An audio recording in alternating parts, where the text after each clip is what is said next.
Hi guys and welcome to Panic and Me. I'm Deima.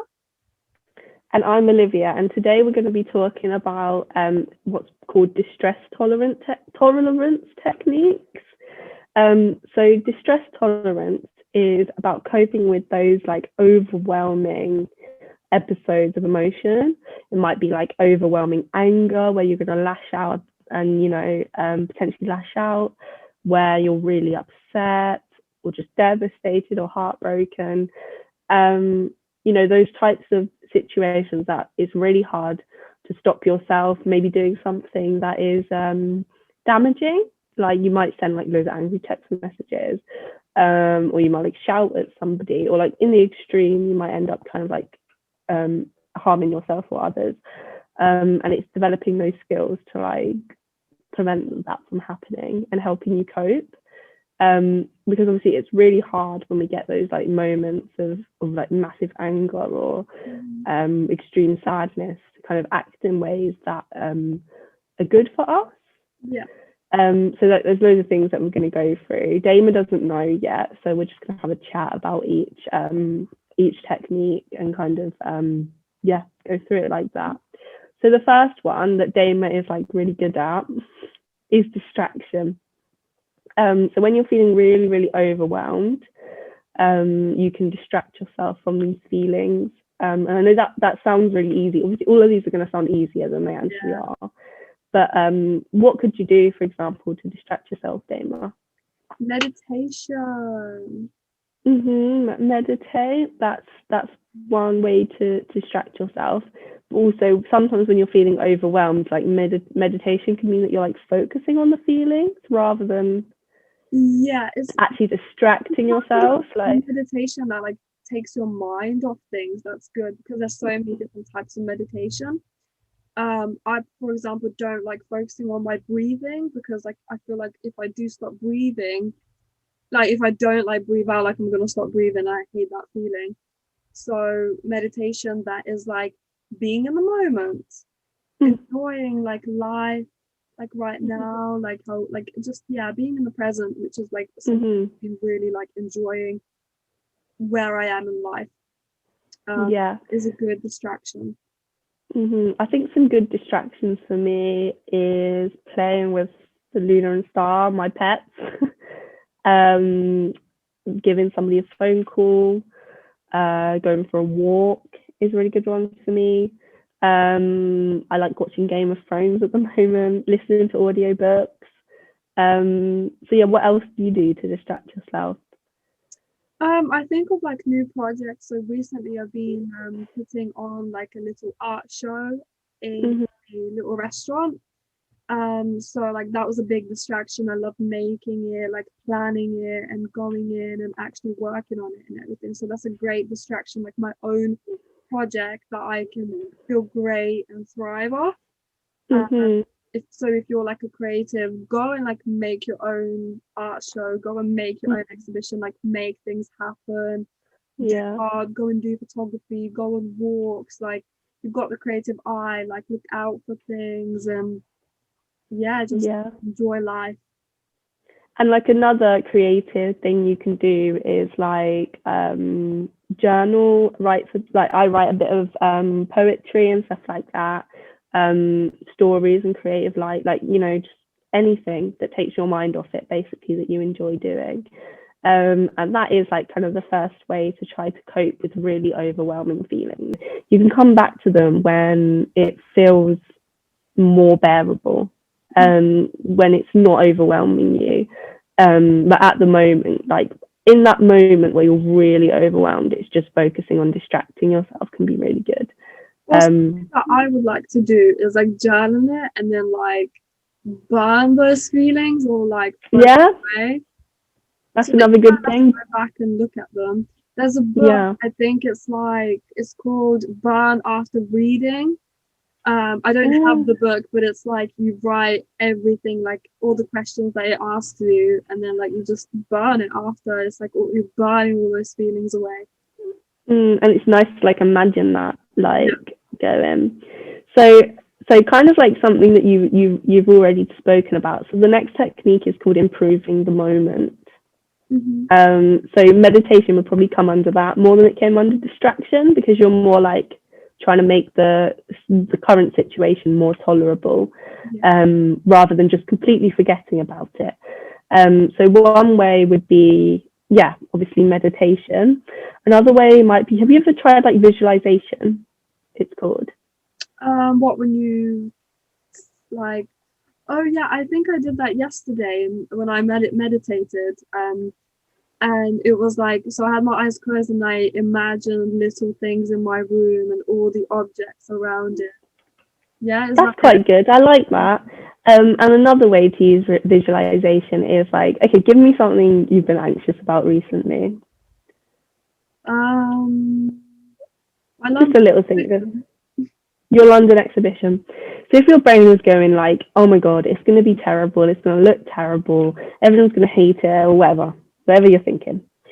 What you do is you close your eyes and you imagine yourself at the London exhibition in as much detail as you can. And you'll be like, oh, it's going to look beautiful, it's going to be perfect. You can imagine this like person coming up to you and saying, oh my God, that's like the best exhibition I've ever seen. And like you could imagine like it going like perfectly. Mm. Rather than like sitting there focusing on the negative, it's like visualizing like something that you're worrying about going as perfectly as possible. And that can be a really good technique, because I had like a week recently where I was waiting on whether my university was going to let me take time out. And it was like the most excruciating week ever, because it was like I just kept imagining like they're going to say no, you know. So like, I'd sit there and I'd envision like an email coming in that's like, Olivia, you can take time off, it's fine. And that would give me like a little bit of peace in the moment. Um, and another one is also like looking at anything good in the current situation. So, I might, if my brain starts going to me, oh, you're a failure for taking this time out, and I might think, no, I've got more time to spend with my partner. I've got more time. I can come and visit you, Deima. I've got the world is opening up from COVID, and I've actually got time to enjoy it. So looking at actually what's good from any situation is Yeah. important too. Do you have any other ideas on how you might like improve the moment? What you said is really good. Just imagining maybe where you were in the past and looking at yourself now being like, oh my God, like remembering the time it was in the past and how it was like, if it was awful, like something, I don't know, like not awful, that wasn't great. And now like looking at yourself and now like realizing that you are, that you should be like grateful for what you have and like it's better Mm-hmm. than before. Also, like listing the things that you're grateful for is always a good thing. It's always something we do, isn't it? Another thing like that you would love, Dama, is like you could light candles and run a bath and just lay in it. You just do something nice, take a nap, do something that you want to do and to that improve the moment. Eat an ice cream, whatever, just to make yourself feel that a little bit better. Yeah.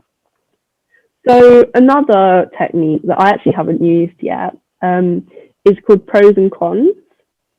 So it's thinking of the pros and cons to the consequences of an action. So say that you're like, okay, Dame, I'm really angry at you. We're having an argument. Yeah, like you've really annoyed me for some reason.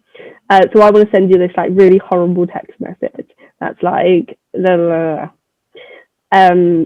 I might sit down and go, right, what are the pros of sending that message? I might feel a little bit better. They might understand that she's really upset me. And then I might go like, what's the cons of that? It's really going to upset Deima. It could potentially like ruin our friendship. I'll probably feel bad afterwards because like I was really mean for no reason. And it's actually thinking about the actions that you want to take, if that makes sense. And it can also be done with like, sorry about Jasper. Jasper! Enough. Yeah, it can also be. Did you hear that? Yeah, he wants to be in the video. He just like looked at me and went because I'm ignoring him. Sorry if he does that. Enough. When dogs want attention. Obviously, on the more like extreme end of things, um, if you are thinking of self-harming, sorry, if you're thinking of self-harming, you might want to list like the pros and cons about that. So you might want to think, okay, so if I did self-harm, you know, it might help me feel a little bit better for now. But if I do self-harm, it could add more scars, it could upset my parents, it could upset my partner. You know, I don't want to treat myself like that. I'll feel guilty afterwards. And it just makes you think about your options. And then you can list some more, like, I don't know, more healthy options. Like, I could go for a walk. What are the cons? Can't really be asked. I'm probably really tired afterwards. But the pros are that, you know, I'll be tired, so it'll help me sleep. I won't feel bad about myself afterwards. I can think about what I want to say to Deima in a more like adult way without hurting her, but still getting across my point. So I think it sounds like a really good technique, and it's something I should probably try. Does it sound like something that might be helpful to you? Yeah, definitely. Yeah. I think our mind does that anyway, but like actually listing it down, all of I think writing it would be really helpful. Yeah, completely different because you would see it. Yeah, absolutely. The next one is literally more easier said than done. But apparently it takes a lot of practice, and once you've got it, it's really, really good. So it's called radical acceptance. And that means basically just accepting life how it is, accepting what you can't change. Yeah. You know? And in that book that I'm reading, Nine Secrets to Thriving by Emma Bell, some of the people in there are like, well, you know, my daughter died in a terrorist attack, but I just have to accept that. There's nothing I can change. There's no point being regretful or anger or bitter at this. And I mean, I've always been in awe of people who, you know, like when their family members murdered, and they're able to forgive the murderer because they're able to accept what's happened. Yeah. And I always find that really inspiring, you know. So yeah, it's a really hard one. My boss is so good at doing this. I always ask him questions, and he is like always just going with the flow, accepting how it is, how it will be. Because he says you can think that life isn't perfect, or you can think that life is already perfect and that like it is amazing, and or also thinking like we ourselves as humans, we cannot be perfect. If we were perfect, we would be God, which is something that like we cannot be. Like God is God, we are not perfect. So yeah. Exactly. So the last technique that you might use if you're feeling really distressed is called self-soothing. And that basically involves the 5, 4, 3, 2, 1 method that I think I've gone on about before. So that's 5 things you can see, 4 things you can hear, I think, or feel, 3 things you can hear, 2 things you can smell, and 1 thing you can taste, or 1 good thing about yourself. And again, that's like a really good way to kind of ground yourself and just bring you back from that distress. So yeah, I think that's like everything to do with distress and distress tolerance. It takes a lot of practice. You won't always get it perfect, but it's good to know that you have like all these options what to do, and if one's not working, try another, and it can just help you get through those like really difficult moments. So I like the acceptance one. Yeah, just accepting how life is. Because some things you just cannot change. Like obviously what you talked about is quite extreme, but that could be definitely implemented into just more simple things in life. Just accepting traffic. I can't change the fact there's traffic, you know. And there's like no point being annoyed or something that you cannot change because you're just overworking yourself. Obviously easier said than done, but like definitely need to try it and change the thinking of like, yeah, this is how it is. Cool, let's go with the flow. Yeah. Anyway, thank you so much. Thank you. Goodbye, everyone. Bye bye. Bye.